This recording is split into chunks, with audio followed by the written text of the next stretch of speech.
નમસ્તે બાળકો, good afternoon. બાળકો, આજે આપણે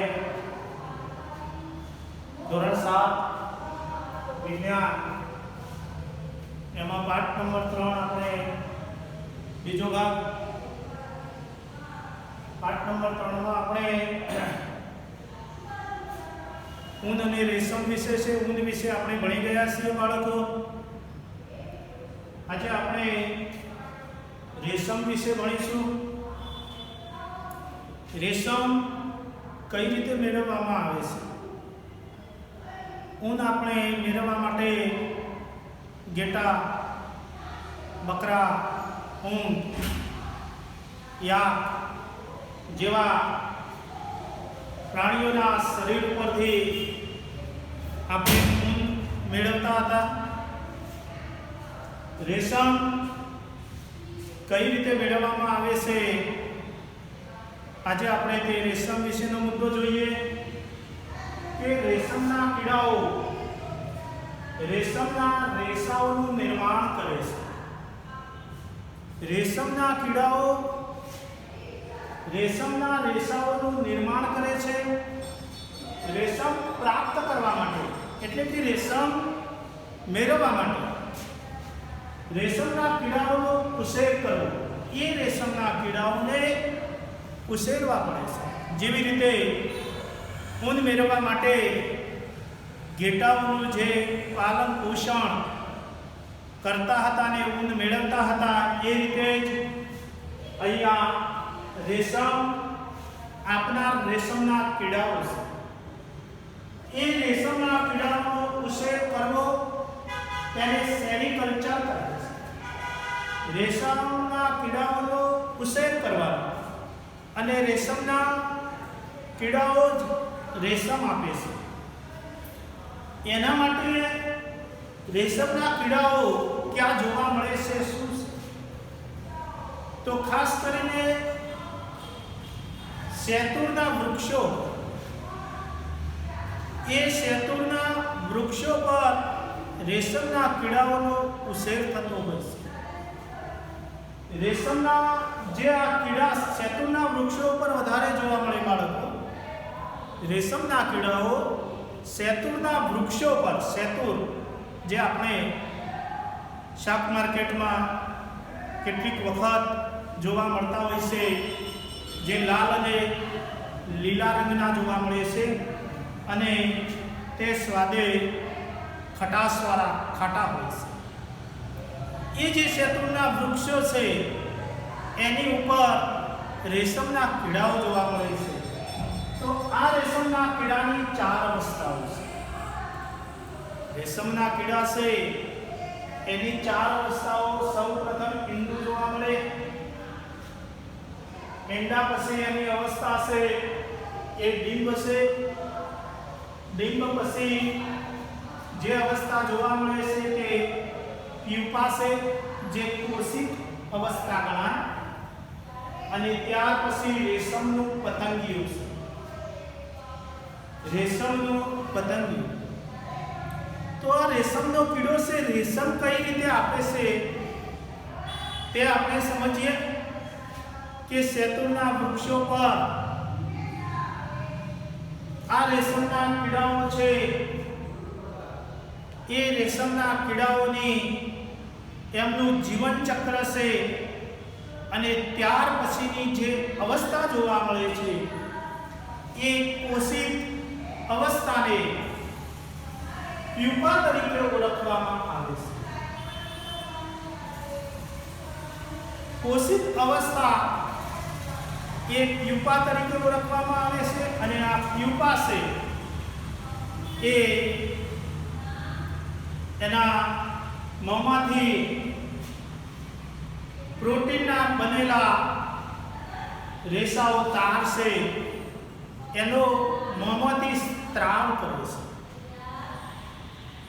આ પ્રોટીનના બનેલા તારનો સ્ત્રાવ તે પોતાનું માથું ધૂણાવે છે. રેશમનો કીડો પોતાનું માથું ધૂણાવે છે અને તે અંગ્રેજીનો અંક જે 8 છે, અંગ્રેજીનો અંક જે 8 છે એ પ્રમાણે એનું માથું ધુણાવે છે એક બાજુથી બીજી બાજુ, અને અંગ્રેજી અંક 8 આકારમાં ધુણાવીને તે પોતાની આજુબાજુ આ પ્રોટીનના બનેલા રેસાઓ મુક્ત કરે છે, સ્ત્રાવ કરે છે, અને પોતાના શરીર ઉપર આ રેસાઓ ઢાંકી દે છે. એ જ અવસ્થા રેશમના કીડાઓ એ રીતે આપણને રેશમ આપતા હોય છે. રેશમનું પતંગિયું જે રેશમ આપે કોસેટો, અને એ કોસેટામાંથી જ આ કોસેટો છે એને તડકામાં મૂકી રાખવામાં આવે અથવા ઉકાળેલા પાણીમાં કોસેટાને બોળવામાં આવે છે, અને તેમાંથી રેશમના તાર કાઢવામાં આવે છે. આ રીતે રેશમનો આપણે ઉપયોગ કરી શકીએ છીએ. આ રેશમના કીડાના ઘણા પ્રકારો છે. આ રેશમના કીડાઓ છે એના ઘણા પ્રકારો છે. આ રેશમના કીડાઓ જુદા જુદા પ્રકારના હોવાથી તે મુજબ રેશમના તારના ગુણધર્મો પણ જુદા જુદા હોય છે. એ તારના ગુણધર્મો પણ જુદા જુદા જોવા મળે છે. આપણે બજારમાં જઈએ તો રેશમી કપડાં હોય છે. એ રેશમી કપડાં જે તે રેશમના તાર ઉપર આધારિત એક ગુણધર્મો ધરાવતા હોય છે.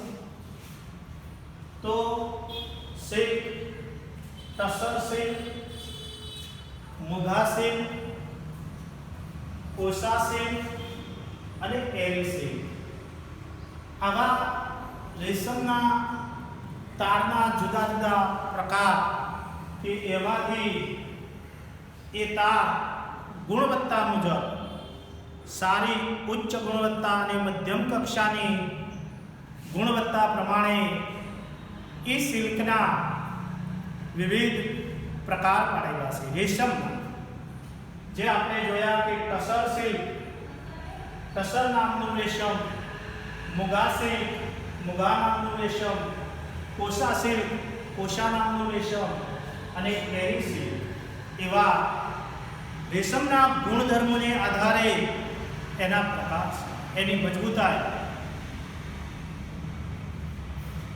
આ રેશમની મજબૂતાઈ, ટકાઉપણું,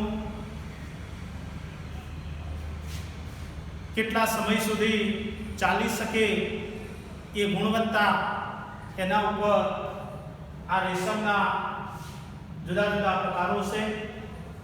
સૌથી સામાન્ય રેશમનો કીડો એ મલબેરી રેશમનો કીડો છે. સામાન્ય રેશમનો જે કીડો આવે છે એ મલબેરી રેશમનો કીડા તરીકે ઓળખાય છે. તેમજ રેશમના કીડાઓનું પાલન અને ઉછેર એ ભારતનો અતિ પ્રાચીન વ્યવસાય છે. કે આપણે આ રેશમનો શું ઉપયોગ કરીએ છીએ?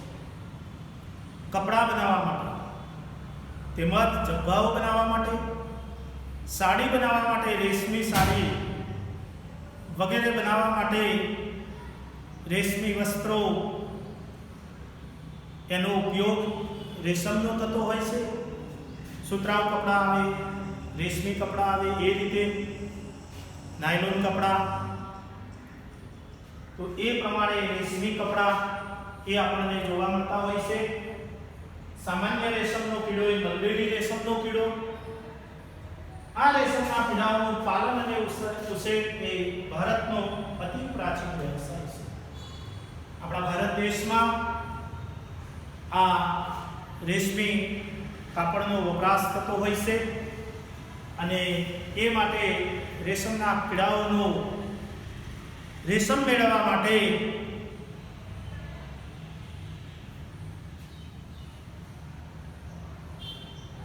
એનું પાલન અને ઉછેર કરવો પડે છે. વ્યાપારી ધોરણે ભારતમાં બહોળા પ્રમાણમાં રેશમનું ઉત્પાદન થાય છે. વ્યાપારી ધોરણે એ વ્યવસાય છે કે રેશમી કાપડ માટે રેશમના કીડાઓનો ઉછેર કરવામાં આવે છે. તો એ વ્યાપારી ધોરણે ભારતમાં બહોળા પ્રમાણમાં રેશમનું ઉત્પાદન થાય છે. તો આપણે જોયું કે શેતુરના વૃક્ષો પર રેશમના કીડાઓનો ઉછેર કરવામાં આવે છે અને એ રીતે રેશમનું ઉત્પાદન બહોળા પ્રમાણમાં મેળવવામાં આવે છે. જેવી રીતે આપણે ઊનનો ઉપયોગ ઊન પણ શાલ, સ્વેટર, ધાબળા, મફલર વગેરે ઠંડી સામે રક્ષણ મેળવવા માટે આપણે ઉપયોગ કરીએ છીએ. તેવી રીતે આ રેશમ માટે પણ વસ્ત્રો તરીકે સાડી છે, જબ્બો છે, રેશમી કપડાં છે, એ માટે રેશમનો ઉપયોગ કરવામાં આવે છે. તો એ રેશમના કીડાઓનો ઉછેર કરીને આપણે રેશમને મેળવી શકીએ છીએ. અહીંયા જોઈએ ઊન અને રેશમમાં શું તફાવત છે. તો ઊન છે એ તે ઘેટાના વાળમાંથી મળતા રેશામાંથી. આપણે ભણતી સમયે વાત કરી હતી શરૂઆતમાં કે ઊન મેળવવા માટે સૌથી સારી જાતનું અને ઉચ્ચ ગુણવત્તા ધરાવતું ઊન હોય તો એ ઘેટાઓનું ઊન છે. તેમજ આપણે બકરા વિશે ઊન, યાક જેવા પ્રાણીઓના ઊનનો પણ ઉપયોગ કરવામાં આવે છે. અને જે રેશમ છે એ રેશમ તે રેશમના કોસેટામાંથી મળતા રેશામાંથી બને છે.